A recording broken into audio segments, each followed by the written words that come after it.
Hi, everyone. Dr. Frankie Vachon here. And I am going to cover an interesting topic today, which is why do women have rape fantasies? You know how I like to talk about things that are hard, have those hard conversations, bring up topics that people feel ashamed about, or maybe there's not a lot out there that people have written about it or talked about it because it makes them uncomfortable. But we know that people are thinking about these things. We know that it's happening.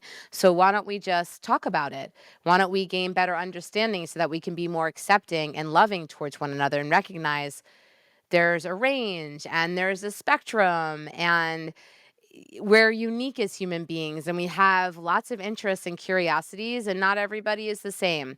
So the more that we can educate ourselves and better understand each other, the more that we can accept each other and ultimately really accept ourselves for our uniqueness, our amazingness, and the ways that we are different from each other because it makes life way more interesting. I certainly don't want to be around people who are just think like me and look like me and be in that kind of vacuum. That's not interesting. So it's interesting to just learn more and be curious. So if you have found me and you're somebody who has that value and understands the importance of forever learning, forever growing, and wanting to be better and show up more authentically and understand yourself more, others more, have deeper relationships, greater understanding, then you came to the right place. And I'm thrilled to have you here with me. You were on this journey with me. I love you. I'm grateful for you. Thank you to everybody who has subscribed to my channel. For those of you that are new, I'm a clinical psychologist, been practicing for many, many years, over 2 decades. And I've been the CEO of a matchmaking firm that's national, LGBTQ plus firm. We change lives. We create transformation for people. We are conduits to love. We bring amazing people together for quality relationships. I'm a board certified sex therapist, which has actually given me a lot of energy and excitement and motivation around covering topics that aren't covered enough and talking about tough things that I know can make people uncomfortable, but they're curious about it. So I'm going to talk about it. So if there's something I don't cover, I haven't covered, there's something you want to hear more about, please share. Comment below. I try to respond to the comments. I read them.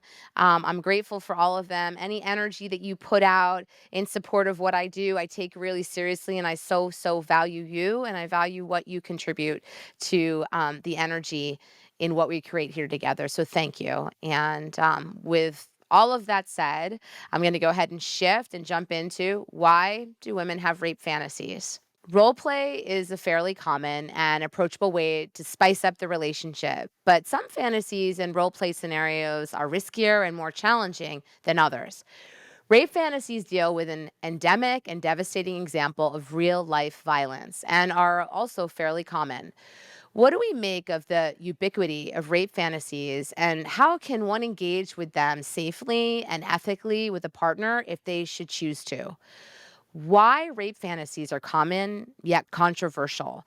To some, it can feel unimaginable that anyone might find the idea of sexual violence erotic in a consensual sexual setting, let alone eroticizing being the victim of sexual violence. But rape fantasies aren't necessarily uncommon. Some studies estimate that as many as 62% of women have had some kind of rape fantasy. At the end of the day, our sexual fantasies are just that. They're fantasies. They operate in the realm of the heightened imaginary. For instance, almost none of us want to actually have sex with our bosses or employees, but many people enjoy role playing this. It's especially important to keep this in mind for fantasies about control, power, and violence. Being interested in control or even pain in a BDSM context doesn't make anyone involved abusive or violent. The key is a clear differentiation between fantasy and reality and explicit enthusiastic consent for participating in the fantasy version of these risky themes. Power dynamics, control, and subconscious desires. Why would anyone be sexually turned on by or want to engage in sexual play about a violent and traumatizing act like rape? Although fantasies about consensual non consent can be shocking and controversial, and of course should only be enacted as a fantasy role play with the explicit enthusiastic consent of all involved, the reasons why women are drawn to them may not differ that much from the motivations for other sexual fantasies. Some of the reasons why women might be into fantasies about rape or consensual non consent include regaining control or agency after a real life experience with sexual violence. For some people, intentional eroticizing of a painful experience like sexual trauma helps process the event and manage its impact. The inherently taboo nature of the fantasy, the forbidden and prescribed. So, for many people, the biggest driver of what they find erotic and rape is the foundational taboo.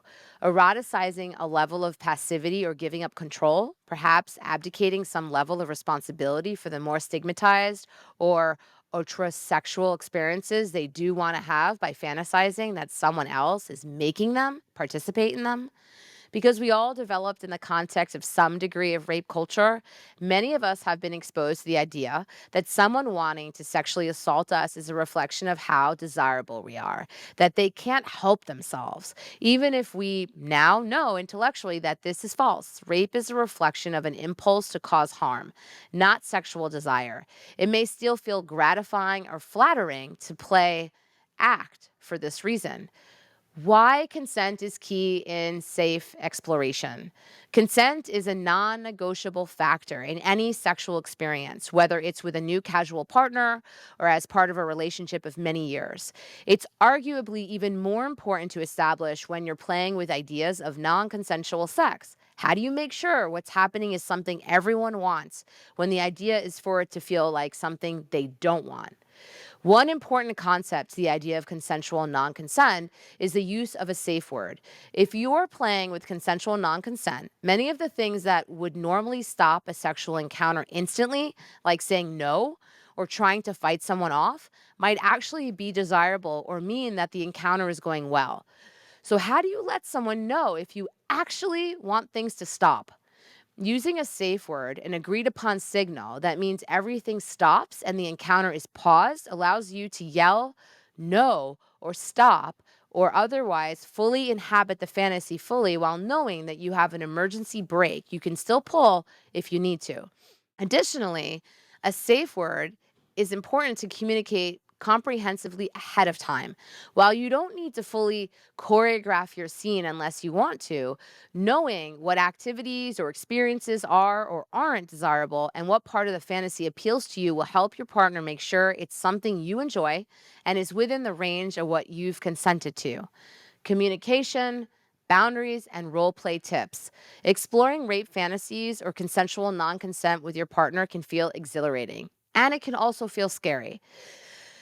What to keep in mind, I want to share with you now. What do you keep in mind? Communicate clearly and openly about what you want and what feels good to you. This can be sharing about specific fantasies, but it may also be useful to talk about your relationships to power dynamics and power play overall. And any relationship either you or your partner have to real life sexual violence. Remember that consent and comfort are important for everyone involved, not just the person who's role playing, being the victim of assault.